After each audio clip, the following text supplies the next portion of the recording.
ప్రజా తీర్పును స్వాగతించకుండా మాజీ సీఎం జగన్ వ్యవహరిస్తున్న తీరు దిగజారుడుతనానికి నిదర్శనమని భీమిలి ఎమ్మెల్యే గంటా శ్రీనివాసరావు ఎద్దేవా చేశారు. ప్రజల సమస్యలను గాలికొదిలేసి ప్రతిపక్ష హోదా కోసం ఆరాటపడుతున్నారని దుయ్యబట్టారు. 11 సీట్లు ఉన్న జగన్ కు ప్రతిపక్ష హోదా అడిగే నైతిక హక్కు ఎక్కడిదని వ్యాఖ్యానించారు. విశాఖలోని టీడీపీ కార్యాలయంలో ఎమ్మెల్సీ చిరంజీవిరావుతో కలిసి ఆయన మీడియాతో మాట్లాడారు. వైసీపీ పడవ మునిగిపోయిందని, ఆ పార్టీలో ఎవరు ఉంటారో ఎవరు వెళ్ళిపోతారో తెలియని పరిస్థితి ఉందన్నారు. పదవిని కాపాడుకోవడం కోసమే జగన్ అసెంబ్లీకి వచ్చారన్నారు.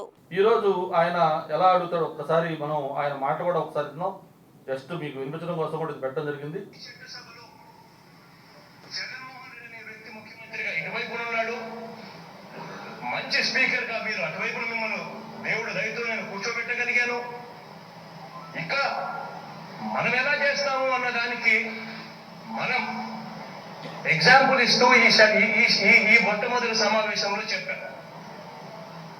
23 మంది శాసనసభ్యులు ఉన్న అదే చంద్రబాబు నాయుడు గారి ప్రతిపక్ష హోదా స్టేటస్ కూడా వచ్చి ఉండేది కాదు, అలా కూర్చుని ఉండేవాడు అక్కడ కాదు.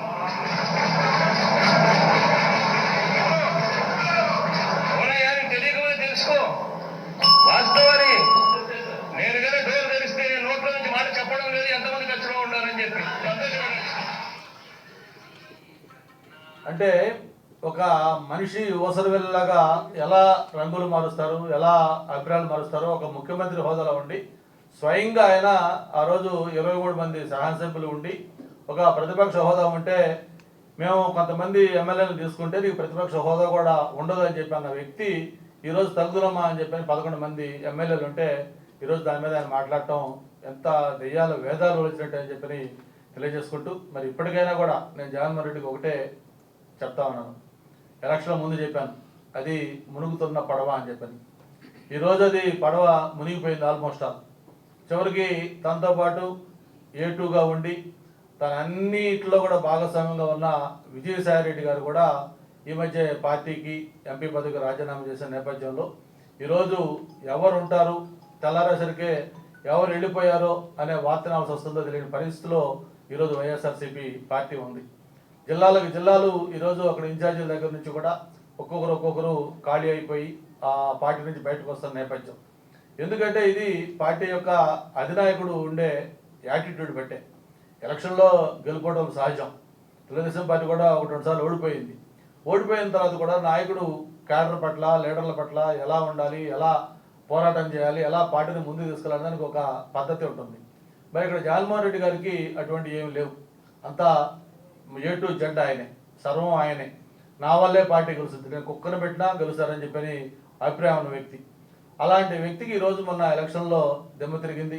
ఇప్పుడు కూడా వాస్తవాలు గ్రహించుకోకుండా ఇప్పటికీ ఆయన వైఖరి ఎలా ఉందో మనం చూస్తూ ఉన్నాం. ఆ ముఖ్యమంత్రిగా ఉన్న 5 ఏళ్ళు ఎలా ఆయన ప్రవర్తించాడో ముఖ్యంగా మీడియా మిత్రులు చాలామంది తెలుసు. ఒక్క ప్రెస్ కాన్ఫరెన్స్ ముఖ్యమంత్రి గారిని పెట్టలా. ఆయన పెట్టింది ఒకే ఒక ప్రెస్ కాన్ఫరెన్స్ యాజ్ చీఫ్ మినిస్టర్గా. దట్టు అప్పుడు ఎలక్షన్ కమిషన్గా ఉన్న నిమ్మగడ్డ రమేష్ కుమార్ గారి మీద గవర్నర్ని కలిసి వచ్చి ఒక ప్రెస్ మీట్ పెట్టాడు. అది కూడా నేరుగా ఒక ఎలక్షన్ కమిషన్ని ఎటువంటి అలిగేషన్స్ చేశాడో మీకు గుర్తుంది, కాస్టుల దగ్గర నుంచి అన్ని. అటువంటిది ఆ రోజు మీడియాతో నాకు పని లేదు అని స్పష్టంగా చెప్పిన పెద్ద మనిషి ఈరోజు మళ్ళీ మీడియా సమక్షంలో తెలుసుకుంటాను, మీడియా ద్వారా నేను ప్రశ్నిస్తాను. ఈరోజు ఎమ్మెల్యేగా గెలిపించేది ఏదైనా సమస్యల్ని అసెంబ్లీలో మాట్లాడమని, పోరాటం చేయమని. కానీ దానికి విరుద్ధంగా ఈరోజు నేను ప్రతిపక్ష హోదా ఇవ్వలేదు కాబట్టి నేను అసెంబ్లీకి వెళ్ళనని చెప్పని బాయ్కాట్ చేసే పరిస్థితి చూస్తూ ఉన్నాం. మరి నిన్న వెళ్ళారు, ఆయన అటెండ్ అయ్యారు. ఎందుకు వెళ్ళారో కూడా మీకు తెలుసు. ఏదైతే ఈరోజు అసెంబ్లీ గైడ్లైన్స్ ప్రకారం, రూల్స్ ప్రకారం 60 రోజులు కంటిన్యూగా కానీ ఆబ్సెంట్ అయితే తన శాసనసభ్యత్వం పోతుంది అని స్పీకరు, డిప్యూటీ స్పీకర్ చెప్పిన నేపథ్యంలో దాన్ని కాపాడుకోవడం కోసం టెక్నికల్గా అసెంబ్లీకి అటెండ్ అయ్యి మళ్ళీ దాన్ని బ్యాక్అట్ చేశారు. ఇవన్నీ కూడా ప్రజలు గమనిస్తున్నారు. అది కూడా ఇప్పుడు రోజు డిబేట్ అవుతా ఉంది. ఎందుకంటే అది కూడా అవుతుంది అంటే అదైతే మళ్ళీ ఆయనకి మళ్ళీ పాతకొచ్చింది కథ. మళ్ళీ రేపు ఇంకోసారి అటెండ్ అయ్యి చేసుకుంటా అనుకుంటాను. బట్ ఏదైనా ఒక బాధ్యత గల ప్రతిపక్ష పార్టీగా ఉండాల్సిన వ్యక్తి ఇంత నిస్సిగ్గుగా, ఎటువంటి బాధ్యత లేకుండా కేవలం తన యొక్క హోదా గురించి తప్ప ప్రజల సమస్యలను గాలికి వదిలేసి ఇలా బిహేవ్ చేయడం ప్రజలు గమనిస్తూ ఉన్నారు. ఇదే వైఖరి కొనసాగిస్తే రేపు భవిష్యత్తులో మనం చరిత్రలో చదువుకునే విధంగా గతంలో ఒకప్పుడు 2014-19లో ప్రతిపక్ష పార్టీ ఉండింది, 19-24లో అధికార పార్టీలో ఉన్న వైఎస్ఆర్ పార్టీ అప్పుడు ఉండేది అని చెప్పి చరిత్రలో చదువుకోవాల్సిన పరిస్థితి వస్తుంది.